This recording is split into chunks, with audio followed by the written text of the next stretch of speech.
Si hay un mensaje que nos da el pueblo venezolano el 8 de diciembre, un mensaje claro, es la revolución debe continuar. La revolución y el camino de Chávez debe continuar. Ese es el primer mensaje muy claro. Maduro debe continuar allí al frente. El pueblo está dando un voto de apoyo. Y es un apoyo sólido, que nadie se llame engaño. Es un apoyo sólido, porque es un apoyo en un campo sobre fuego. No es un apoyo en base a demagogia, a marketing. Ustedes no me vieron a mí recorrer un solo municipio, ni ofreciendo mentiras, ni una cuñita que me ponía con una cosita aquí, no sé. Lo que hace el marketing, pues, que influye. Ustedes no me vieron en eso. Ustedes se bregatearon allí, en la base, casa por casa, barrio por barrio, comunidad por comunidad. Y el partido, y los partidos, y el gran polo patriótico. Ese es el primer mensaje, muy claro.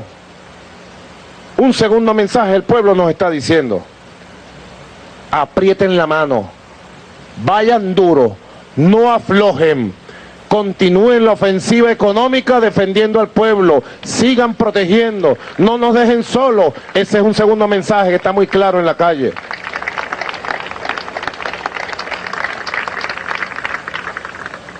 Pero también, compañeros, no nos confiemos. Hay un tercer mensaje también por allí que vamos descubriendo, que vamos indagando y vamos procesando. Hay un pueblo que dice que debemos rectificar a fondo muchas cosas malas que están acumuladas, errores de burocratismo. A fondo hay que... Por eso es la revolución que hacía referencia el profesor Escarrá y que yo he llamado, que hemos llamado colectivamente. La revolución, ustedes saben, tiene una dirección político-militar colectiva que funciona sobre la base de la atención de todos los problemas, sobre la base de la fraternidad, la solidaridad, la confianza mutua. Tercer mensaje por ahí yo decía, y es el mensaje de la autocrítica, de la crítica.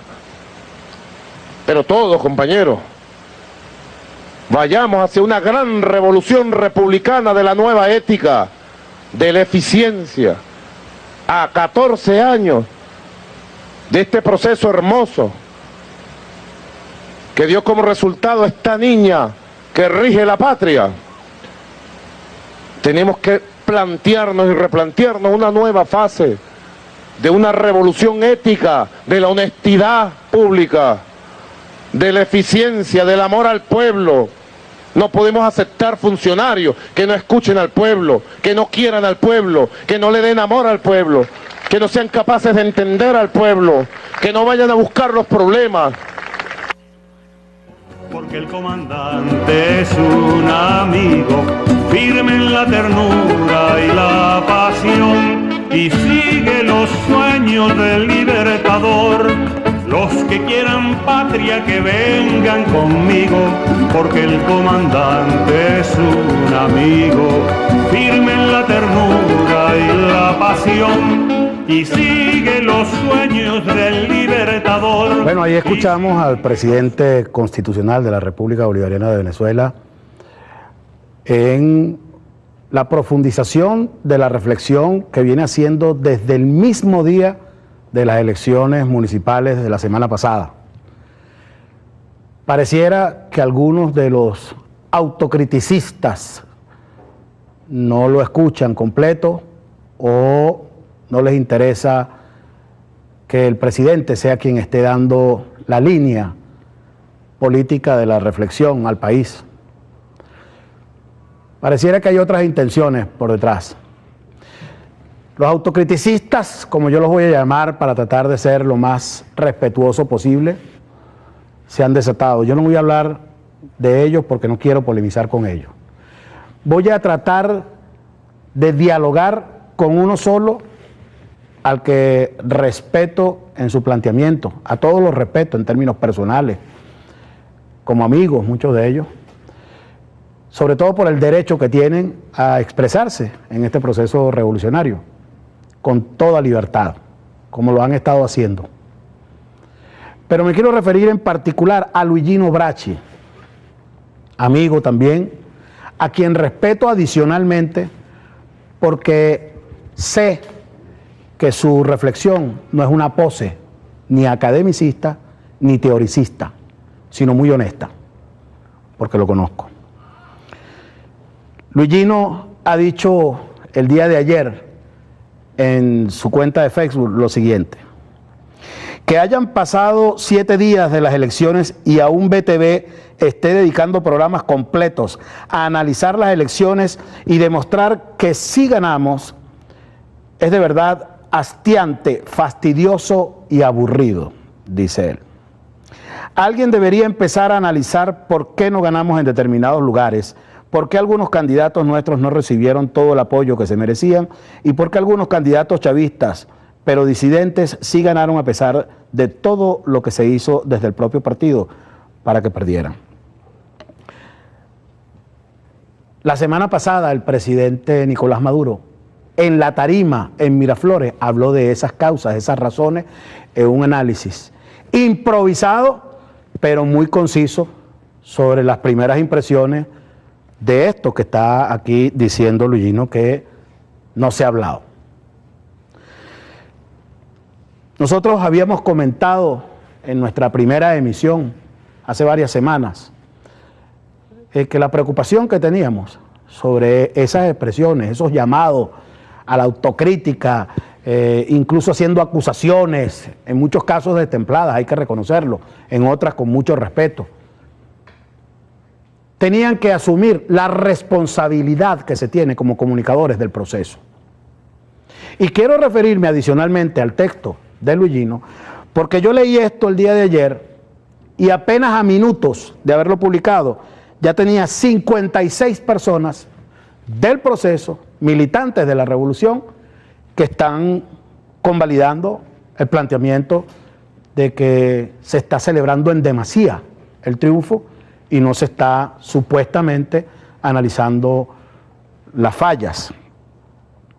Esas 56 personas no son intelectuales, no son comunicadores del proceso. La idea de la responsabilidad como comunicadores parte de la necesaria comprensión de cuál es el impacto que causa el mensaje que uno está emitiendo. El impacto es proporcional al alcance del emisor. Y yo quiero aquí, y me perdona Luigino, usar un recurso didáctico para ser comprendido por quienes están más allá del ámbito de la reflexión académica, que no puede ser asumida personalmente cuando uno es comunicador del proceso, porque ciertamente hay que hacer revisiones, hay que hacer planteamientos, hay que hacer debate, hay que profundizar en la autocrítica, pero cuando decimos con responsabilidad es porque ella no puede necesariamente tener el mismo impacto en el ámbito académico que tiene en el pueblo, en el barrio, que no tiene la misma formación académica, y no estoy demeritando con esto a nadie, no quiero mañana crítica aquí a una suerte de planteamiento discriminatorio, racista que yo estuviera haciendo aquí con la gente. No es ese el sentido que quiero decir. Simplemente que hay un ataque del cual es víctima nuestra población por parte de los medios de la derecha, por parte de las grandes corporaciones, por parte del imperio norteamericano, como nunca antes se ha dado con tanta furia y tanto salvajismo en contra de la revolución, incluso en el periodo del gobierno del comandante Chávez.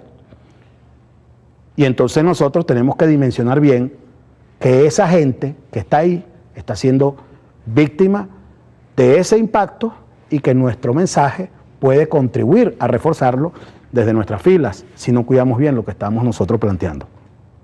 Tiene todo el derecho, Luigino, a plantear esta queja. Nadie se lo está desconociendo, camarada.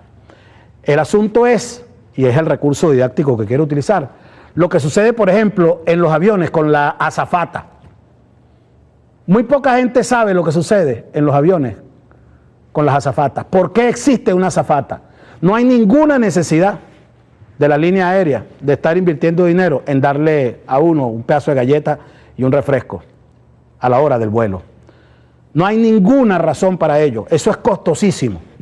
¿Por qué está la azafata dando cachito y dando refresco durante los vuelos? Cualquiera sea el vuelo, cualquiera sea la distancia, esté acabando de comer la gente o no. Porque la azafata, a una gente que tiene temores muy grandes, aprensiones muy grandes, andar en un avión por encima de las alturas razonables para el ser humano y a velocidades incalculables, inimaginables para la mayoría de los pasajeros, esa gente, si no ve una referencia de cómo está llevándose a cabo con normalidad el vuelo, entonces empieza a exaltarse, se sobresalta y puede terminar aquello en un paroxismo colectivo. La azafata tiene la finalidad de transmitir tranquilidad en la medida en que ella está paseando tranquila con el carrito.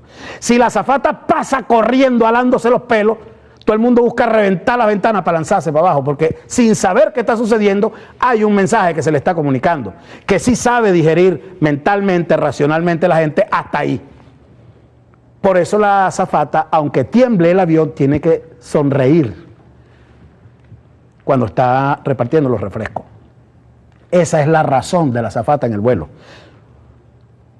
Entonces, en el ámbito de la comunicación, en un proceso tan atacado, desde el punto de vista comunicacional, desde el punto de vista de la derecha, desde el punto de vista de todos los factores y todas las herramientas que utiliza el imperio norteamericano y la oligarquía nacional e internacional contra el proceso, nosotros tenemos que cuidar qué es lo que vamos a decir. Esas 56 personas que se solidarizaron con este texto, de que no se está examinando las fallas y los defectos, están ya colocadas en el ámbito de los que deben haber estado en el proceso de las elecciones, también asumiendo que aquí la revolución se estaba desviando hacia el reformismo, porque fue el discurso que estuvieron diciendo durante semanas, atentando contra el postulado del comandante Chávez, el llamado en su hora estentoria final de la unidad por encima de cualquier otra cosa. Ah, no. Ellos tenían que venir a reflexionar académicamente sobre Marx, Rosa Luxemburgo y toda esa gente de hace 200 años para venir a plantear aquí en la revolución que nos trajo Chávez, que es completamente distinta a todas las demás revoluciones, y por eso se llama socialismo del siglo XXI y no socialismo de tercera edición o de segunda o quinta edición o reedición socialista. Se llama socialismo del siglo XXI porque es un socialismo del futuro adecuado a las exigencias, las realidades y las condiciones del momento histórico que nosotros debemos asumir. Entonces, ¿qué es lo que propone el camarada Luigino? Que minimicemos los logros, que exaltemos los defectos para ser entonces buenos revolucionarios. Ese es el propósito. Pero ese es el discurso de Capriles, o no le vamos a dejar trabajo a ellos, a María Corina y a Capriles. Lo dejamos sin discurso, Luigino, a ellos. Lo hacemos nosotros desde acá. La celebración del triunfo es el premio al esfuerzo a lo largo de la historia de la humanidad. Ese ha sido el propósito que estimula la búsqueda del logro en el ser humano, el que se le reconozca ese triunfo. Pero lo más importante de la celebración no es el asunto del regocijo carnestolendo, no es eso lo que se está haciendo en la revolución. Aquí hay un efecto político. Lo que más daño le ha hecho a la revolución durante 14 años, y ya lo debía saber Luigino y todos los autocriticistas, es la percepción que ha creado la derecha a través de todos estos años, con sus poderosísimas herramientas comunicacionales, de que ellos son mayoría sin serlo. Ese es el problema que hemos tenido en todos los procesos electorales. Que llega una gente que le ha vendido al país a través de todos los medios, sin tener partido político, sino presencia mediática, sin tener capacidad organizativa popular, sin tener trabajo político en el barrio de ninguna naturaleza, y la gente llega creyendo que sí, que a lo mejor aquí se va a ver si es verdad que María Corina tiene más gente que Chávez. Esta es la barbaridad. Entonces por fin tenemos la prueba más contundente en años de que eso es completamente falso, y lo tenemos que esconder porque a Luigino le parece que está aburrido ya de la cantidad de veces que se ha dicho que hemos triunfado. Lo que necesita la revolución es estímulo de la militancia para seguir avanzando. El trabajo político que tenemos que hacer comprende el que la gente asimile políticamente el triunfo, porque eso es parte fundamental. Así lo ha sido a lo largo de la historia, en todos los procesos del ser humano. Las batallas llevaban el cornetín, precisamente porque eso era lo que insuflaba el ánimo, la búsqueda del triunfo y del logro. Se dice que incluso las cornetas nacieron, las trompetas, para darle majestuosidad a la grandeza de los imperios. Entonces nosotros vamos a ocultar el triunfo porque ya pasaron 7 días. Esa es una propuesta irracional en extremo, y me perdona, camarada. Pero además yo quiero ir al planteamiento de cómo es eso de que la revolución es imperfecta si no triunfa totalmente en 337 elecciones. Explíqueme eso, camarada.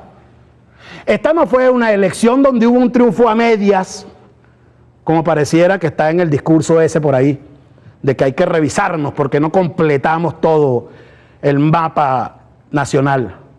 Estas fueron 337 elecciones, camarada. Usted se le pegó el switch con la presidencial.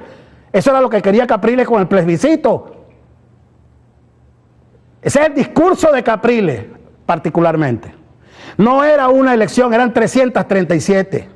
Y cuando se examina el mapa, cómo quedó de esas 337, como lo vamos a ver ahorita en pantalla, vamos a ratificar que nosotros nos corresponde avanzar y profundizar en el análisis a partir de este mapa rojo. Entonces, no sé si lo tengo en pantalla. Por favor, el mapa que estoy ahorita colocando acá. Eso que está ahí es lo que necesita nuestra militancia como demostración irrefutable de que lo que estamos haciendo, en lo que estamos militando, es algo de lo que se debe sentir orgulloso, no solo por el planteamiento teórico, sino por la conquista, por el logro positivo del trabajo y el esfuerzo.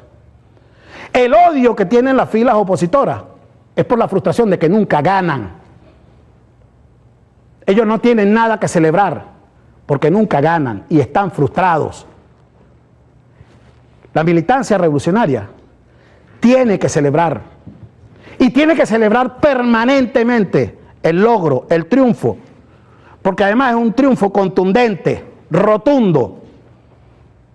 Eso que estamos viendo no sucede en ninguna parte del mundo en este momento, incluso en sociedades como la española, donde se está viniendo abajo el capitalismo, donde las penurias, el hambre, el padecimiento, el desempleo, las agresiones del capitalismo contra la sociedad son tan profundas.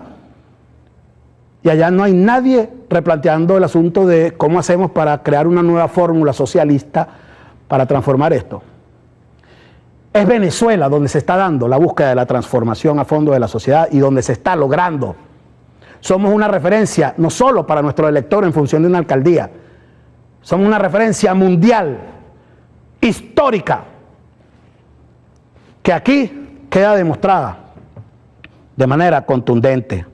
Estas alcaldías que ganó la oposición caben 3 veces y media en lo que obtuvo la revolución. Es un logro monumental el que acabamos de tener. Entonces hay que celebrarlo. Hay que seguir insistiendo en ello. Porque como lo acaba de decir el presidente Nicolás Maduro en el video que colocamos aquí en la introducción, esto se ha logrado bajo el fuego cruzado más férreo, salvaje, brutal que el capitalismo en este momento está aplicando contra un movimiento revolucionario en el mundo entero. Entonces vamos a nosotros ubicarnos bien en las ideas que vamos a plantear como autocrítica. ¿Qué es lo que quiere decir el planteamiento de la autocrítica que estos camaradas están tratando una vez más de que se difundan cada vez con mayor intensidad? Que nosotros asumamos que la revolución no tiene nada que celebrársele, como digo, y que los errores, fallas, carencias, omisiones son lo que determinan la línea política del gobierno, del presidente Maduro. Eso es lo que se está tratando de decir. Que es que hay una línea política de parte del gobierno del presidente Maduro en el sentido de no atender la construcción. Ese reclamo sería válido si esta fuera una revolución que no hiciera el trabajo que tiene que hacer. Pero que unos camaradas no atiendan la línea del partido no quiere decir que esa sea la línea del partido, sino que hay que seguir trabajando con más fuerza. Y eso es lo que pidió Chávez y lo que pidió Nicolás. ¿Por qué no escuchamos al presidente? Pero además, ¿cómo es eso de que nosotros tenemos que ganar obligatoriamente todas las alcaldías? Porque si no, este es un proceso fallido, errático. ¿De dónde sale ese planteamiento? Es decir, si no se triunfa de manera absoluta, entonces no sirve la revolución, con lo cual se viene abajo la tesis de la transición. Este proceso entonces no va a tener una transición. No habíamos acordado eso, lo acordamos con el comandante Chávez. Esta no es una revolución armada que va a asaltar el poder por la lucha armada. Eso se ha dado en Cuba luego de 60 años de construcción de un modelo, de una ideología, de una cultura política en el pueblo cubano que hace que sea razonable que haya un triunfo en casi el 96 y el 99% en todos los procesos electorales, que es lo que la derecha denomina una dictadura, porque no hay precisamente otras expresiones partidistas, simplemente porque la gente no las quiere, la gente no está en función de ese modelo de democracia. Pero mientras Diosdado recorría el país con toda la dirección del partido, el presidente avanzaba el modelo de saneamiento de la economía, enfrentando a los grandes poderes del gran capital mundial que nos están atacando.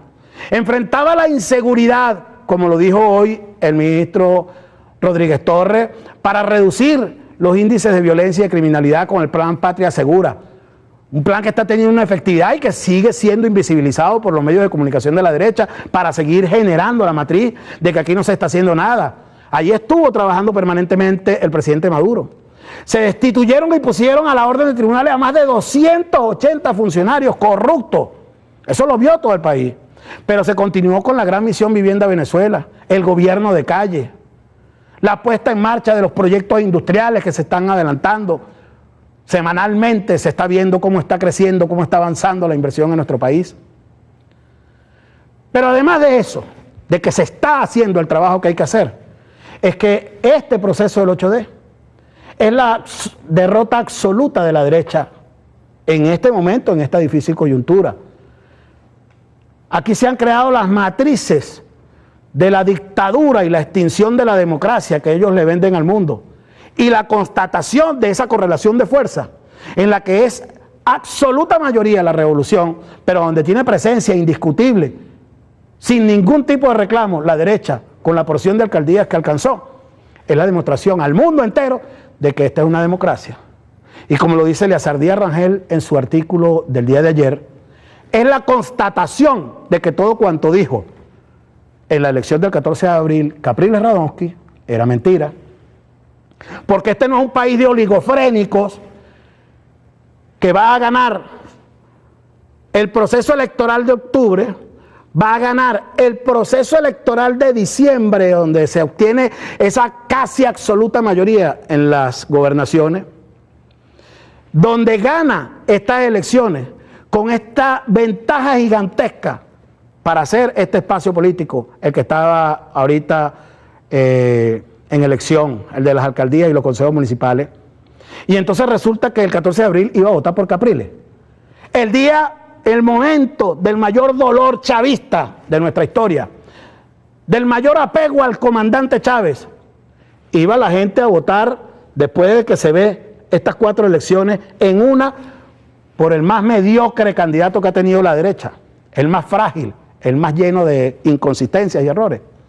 Eleazar Díaz Rangel lo está diciendo en su artículo de ayer. Los resultados están a la vista, sus pronósticos de la derecha por el suelo. Si la votación fue un plebiscito, el gran perdedor fue Enrique Capriles Radonsky como jefe de campaña nacional. El PSV y aliados obtuvieron 5.833.942 votos contra 4.841.149 de la MUD. Casi 1 millón de diferencia. Además de la reflexión que él hace sobre el 10% que tienen las otras fuerzas que están fuera del PSV, pero que están en el pueblo patriótico. Esa sí fue una barrida, dice Eleazar Díaz Rangel. Por supuesto, estos resultados aclararon lo que ocurrió el 14 de abril a quienes tenían alguna duda como Ledesma. Eso es sumamente importante, porque no se trataba de una elección de alcaldes nada más, Luigino. Se trataba de la salvación de la revolución, porque si perdíamos esta elección, significaba que Capriles tenía razón con lo que dijo, con los infundios, con la mentira que le vendió al país el 14 de abril. Hubiera sido en todo caso muy difícil sostener que teníamos la razón a estas alturas, si eso hubiera sido el resultado del 8D. Con el 8D, además, ya al cierre de esta idea, nos toca resaltar la diferencia fundamentalísima de concepción entre modelos de sociedad que aquí se están debatiendo desde hace mucho rato. Y es el que tiene que ver con esa exaltación de que ellos obtuvieron supuestamente triunfo en las grandes ciudades, lo cual es mentira. Quien revise un poco esto con detenimiento, y por eso tenemos que tomarnos el tiempo que haga falta para este análisis, verá que como ha sido histórica la tendencia de la derecha, de la oligarquía, de la burguesía a través del tiempo, ellos privilegian, son las zonas donde está el poder adquisitivo de la población.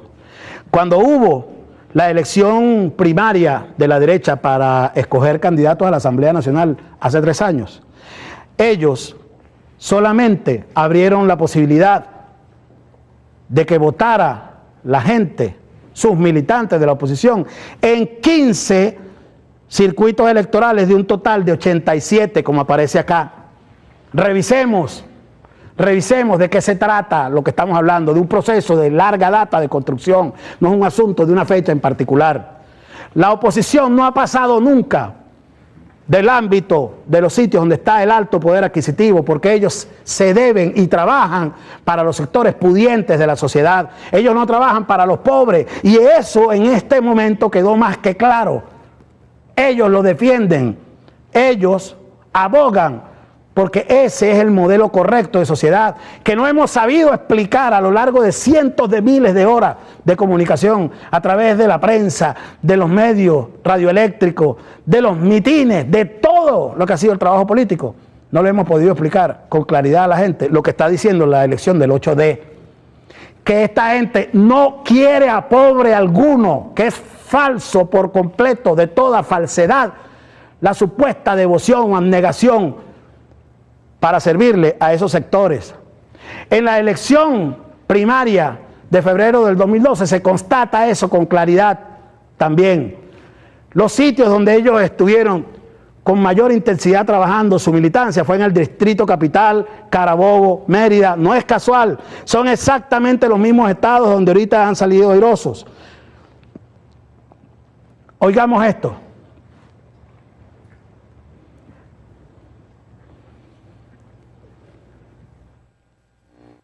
Significa eso, que si bien el gobierno puede tener muchas más alcaldías, al final son alcaldías pequeñas, alcaldías rurales, alcaldías totalmente, digamos, satélites.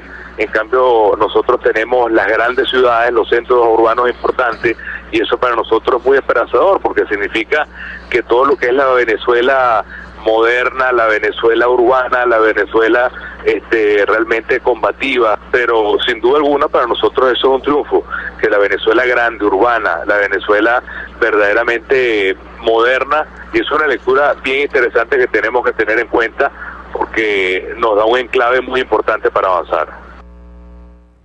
Ahí está. Esa es la concepción de la derecha, que la gente tiene que ver con claridad, para que se comprenda cuál es el modelo conveniente, más allá de toda nuestra propuesta, de todo nuestro discurso. Hay esta realidad irrefutable, hay esa expresión de los voceros más conspicuos de esta derecha ultramontana que tenemos en nuestro país. Tenemos que aprovechar esta coyuntura para resaltar esas diferencias profundas que tenemos, para que la gente entienda, nuestro pueblo en el barrio, en la comunidad, en los colectivos, que no se trata de una escogencia para ver quién es más ágil, quién es más simpático, quién es más flaquito o no. Se trata de un asunto sumamente complejo, Luigino, que es la historia de nuestra nación, de la patria. Y finalmente, me corresponde decirlo, aquí hay no solo un fracaso de estos sectores atrabiliarios, como digo, de la derecha, hay un fracaso de esos cuestionadores de nuestros candidatos en el plan ese de la autocrítica. Dijeron que era lo incorrecto, que no era lo conveniente, candidaturas frívolas, como las denominaron, porque no tenían compromiso revolucionario. Las mejores campañas que hubo en el país, los mejores logros que tuvimos, lo tuvimos con las candidaturas de esos frívolos que cuestionaron ustedes, desde su óptica ultra criticista, como lo estoy planteando. El logro de la campaña de Pérez Pirela en Maracaibo tiene que ser reconocido definitivamente por toda la revolución. El logro de Winston en Baruta, porque no hablamos de triunfo con la obtención del trofeo de las joyas de la corona, como las llaman ellos. Hablamos del gran logro de ese trabajo denodado que nosotros pudimos ver. Y un logro además sustancial con el saboteo del que puedo yo dar fe de mucha gente ahí del partido en Baruta que le hizo caso a esas consejas de los autocriticistas. Las campañas del Potro, el resto de las campañas de todos esos que cuestionaron ustedes, demuestra que no tenían la razón. Hacemos la pausa que nos corresponde y ya volvemos.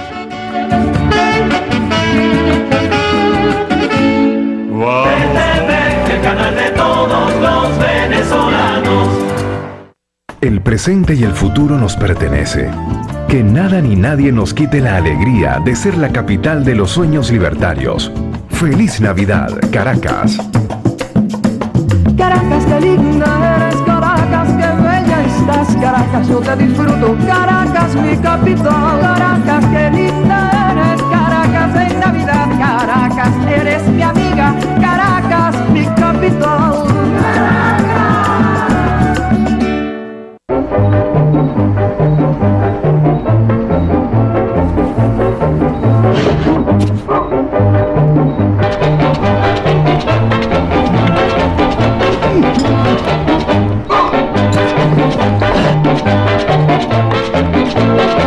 ¿Qué estás haciendo, Chicho? Llamando la suerte, mujer. Suerte, felicidad y prosperidad. Ahorra y las tendrás todas para el año que viene. Banco de Venezuela. En cada rincón de nuestra patria hay alguien dedicado a generar la energía que nos mueve. Un trabajo constante en el que cada detalle importa. Somos un país en crecimiento que demanda la energía de cada uno para defender un servicio público que nos pertenece. Por eso, nace la Misión Eléctrica Venezuela, para unir esfuerzos que garanticen la energía que impulsa el buen vivir del pueblo.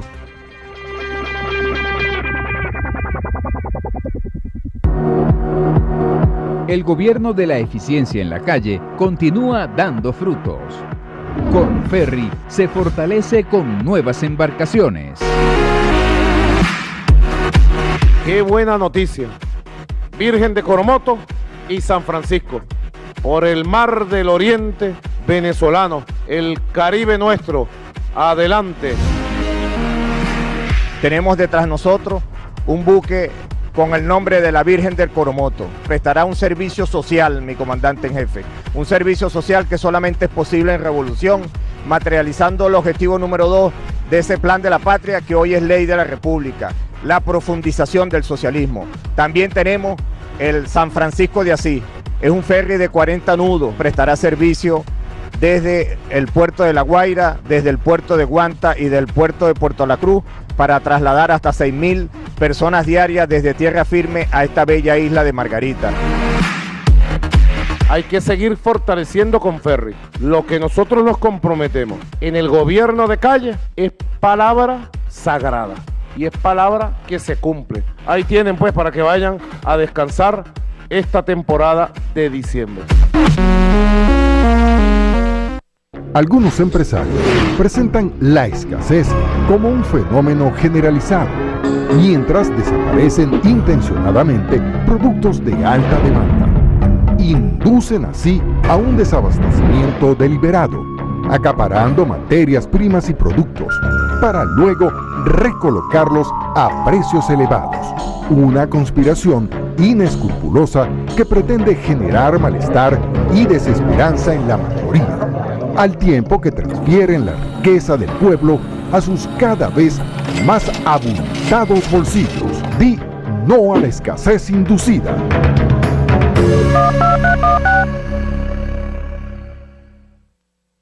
Mi nombre es Luisana Guanipa. Soy operadora de planta en la fábrica del computador bolivariano. En BIT trabajamos para producir más de 1.400 herramientas tecnológicas al día. Me siento orgullosa porque con nuestro esfuerzo fabricamos productos venezolanos de alta calidad. Aquí no solamente estamos trabajando para garantizar la soberanía tecnológica, aquí estamos desarrollando la patria productiva.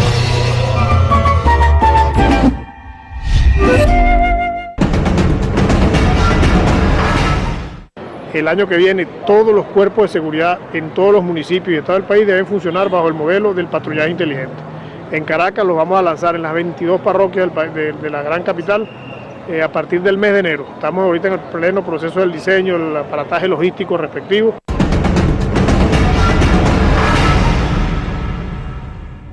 El canal de todos los venezolanos.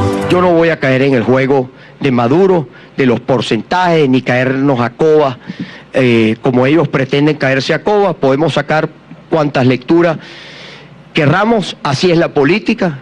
Unos sacarán sus análisis, unos harán su análisis, nosotros cada quien hará el que quiera hacer. Para mí hoy el mensaje del país es muy claro. Venezuela es un país dividido, nuestro país no tiene dueño y los que aquí estamos, que estamos construyendo una alternativa en el país, no descansaremos hasta unir a Venezuela. La unidad es un valor, es un patrimonio que hay que mantener y que los resultados de hoy, por supuesto... ¿Verdad que hay loco por todos lados? No hay ninguna elección de dueño de Venezuela. Y entonces este sujeto habla de que la elección demostró que Venezuela no tiene dueño, como que si eso era lo que se estaba eligiendo. La manipulación que ha hecho la derecha desde el principio de la revolución, desde antes de la revolución, para tratar de desconocer este gran avance que tiene nuestra sociedad, la ha centrado en un punto en concreto.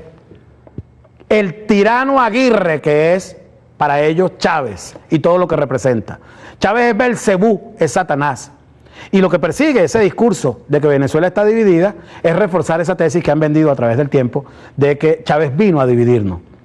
En una sociedad que ha luchado desde antes de los orígenes de nuestra república como nación para tratar precisamente de alcanzar la justicia y la igualdad, y han sido los sectores oligarcas que representa Capriles, particularmente en este momento de nuestra historia, los que han impedido que Venezuela se haya unido. La cantidad de guerras, de confrontaciones que tuvimos a través del tiempo, lo constatan así, todas las revoluciones que tuvimos a través del tiempo. Pero hay algo que es oportuno en este momento para traerlo a colación. Ayer se cumplieron 14 años del triunfo extraordinario del pueblo venezolano en la promulgación, el logro, la conquista en el referéndum para la constituyente que nos propuso el comandante Chávez.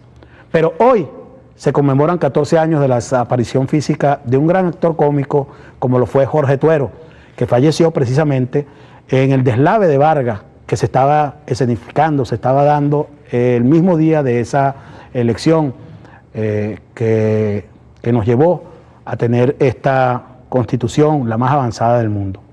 Vamos a escuchar, como homenaje a Jorge Tuero, un segmento apenas de uno de sus personajes más queridos por nuestro pueblo. Ahí lo tenemos. Tranquilo, tranquilo, no, por favor. Cuente con eso, que yo lo ayudo, yo le mando esa plata. Ah, no, seguro. No, caray, no tienen por qué darme las gracias. Sí, para eso estamos nosotros, los de nuestra clase, pues, para ayudarnos. ¿Qué tal? ¿Qué les parecerá un banquero intervenido? pidiéndome ayuda financiera porque Fogade quedó en la carra plana. Señores, el gobierno nacional ha implantado un control de cambio con el dólar a 170 bolívares. Mucho cuidado que ese control de cambio no vaya a caer en las manos de los pobres para mantener sus vicios de comer, vestirse y pasear.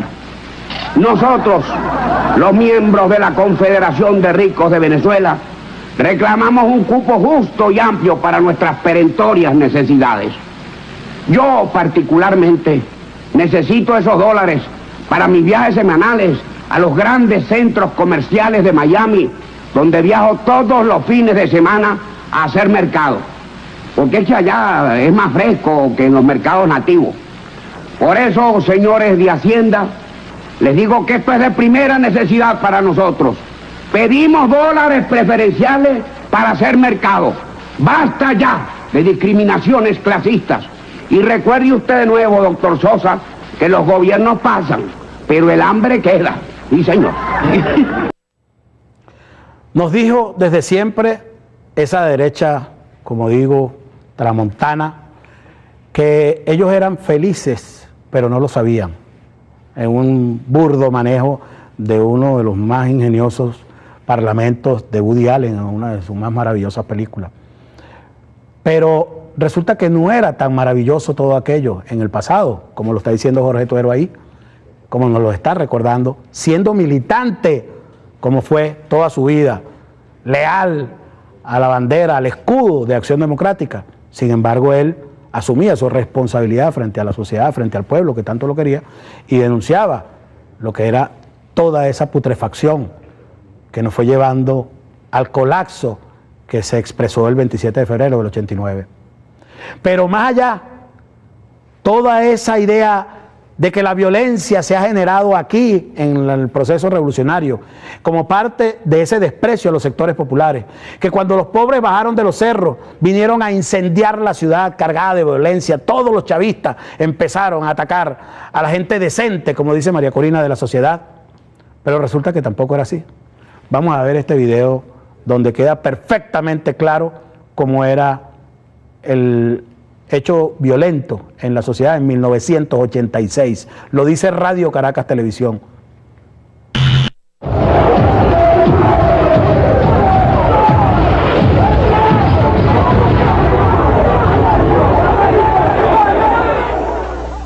¿Será posible borrar toda esta violencia de la faz de la tierra?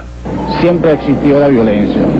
Y creo pues de que eso es parte de la naturaleza humana. Que ahorita están dadas unas condiciones que no lo permiten. Al contrario, cada vez somos más violentos, más agresivos. Eso tendrán que pasar muchos años para que el ser humano comprenda que la paz es lo mejor. Hay quienes están convencidos de que sí es posible que la violencia desaparezca de la faz de la tierra. Y pudiera pensarse que se trata de gente soñadora de imposibles, porque la violencia es tan antigua y real como el hombre mismo, y resulta difícil que deje de existir entre nosotros. Uno ya prácticamente sigue encarcelado porque uno no puede salir.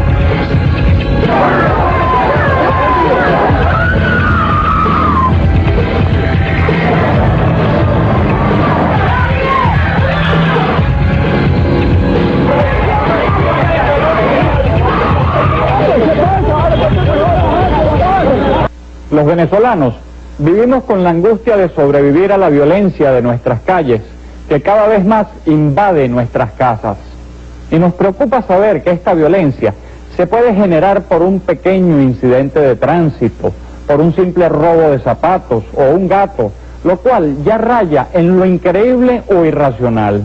Pero más lamentable aún es ver cómo la violencia que se ha desatado desconoce lazos de amistad e incluso familiares, lo cual está ocurriendo cada vez con más frecuencia en nuestro país. ¿Qué nos está pasando?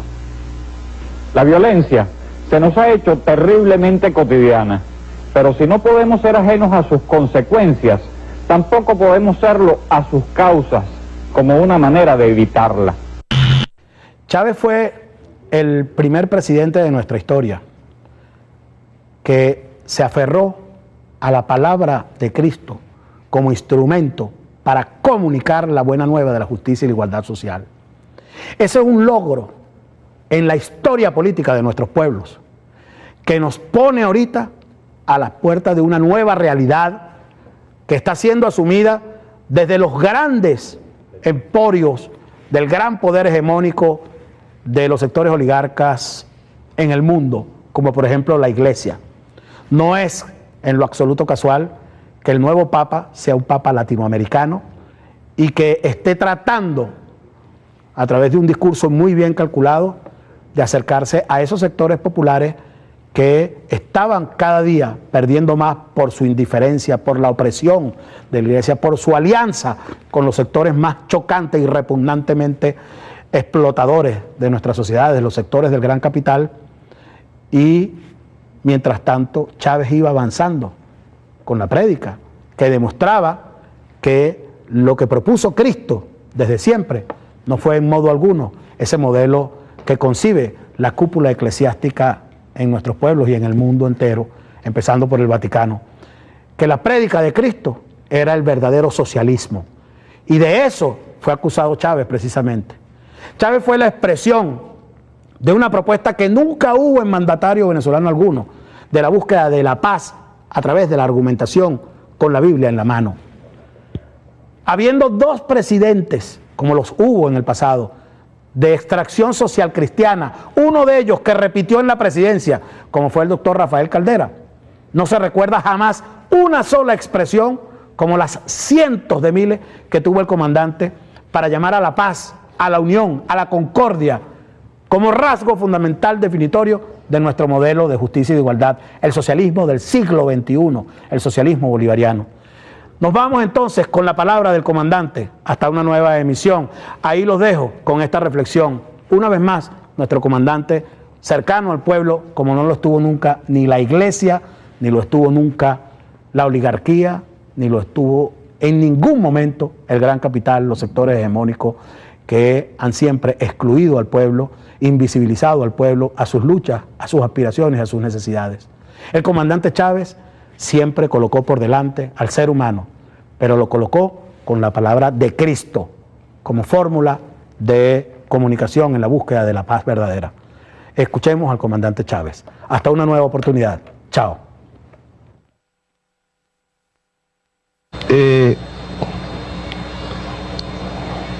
La paz, la paz.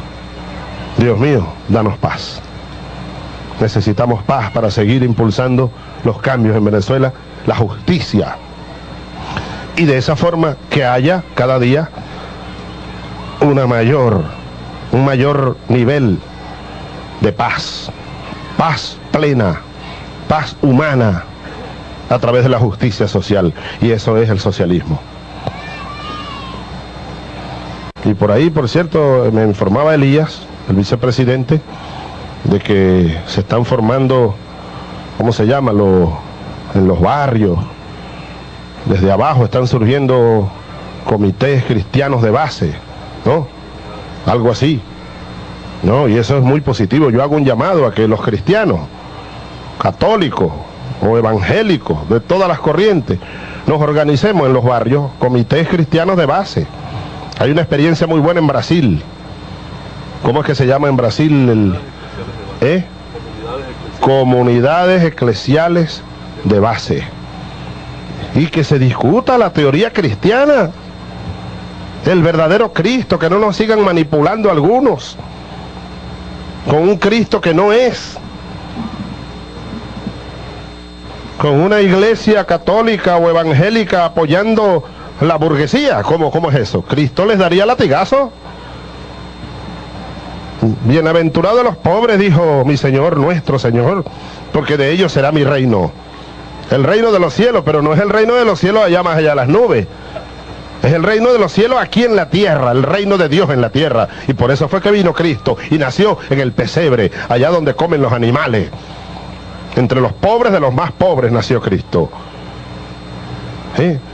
Y cuando dijo Cristo, más fácil será que un camello entre por el ojo de una aguja a que un rico entre al reino de los cielos. Es claro su mensaje. Es con los pobres el compromiso, es con los pobres de la tierra, con los condenados de muchos años, con los humildes. Ese es el compromiso del verdadero cristiano, de nosotros los verdaderos cristianos. Cristo capitalista, Cristo apoyando a los burgueses, ¿cuándo y dónde?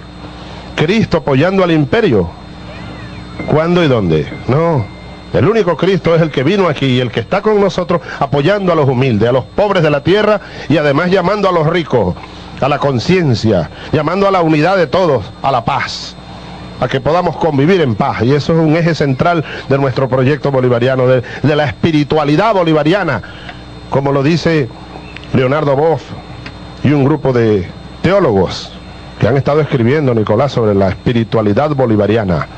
Hay unos libros nuevos que están saliendo por ahí, retomando el camino de la teología de la liberación. Cristo y el cristianismo, esa es una doctrina liberadora del humano para la vida plena en lo espiritual y en lo material. Ese es el camino del socialismo. Desde mi corazón, desde mi espíritu, pido a Dios y a nuestro Cristo, martirizado, crucificado y resucitado y vivo entre nosotros, por la vida de Venezuela, de todos los venezolanos, de todas las venezolanas, por la paz de Venezuela, por la paz ahora y la paz para siempre y por la paz del mundo. Y especialmente de estos niños y estas niñas, que de ellos es este mundo, el mundo futuro. Que Dios los bendiga, que Dios los bendiga. Muchísimas gracias. Muchas gracias, Padre.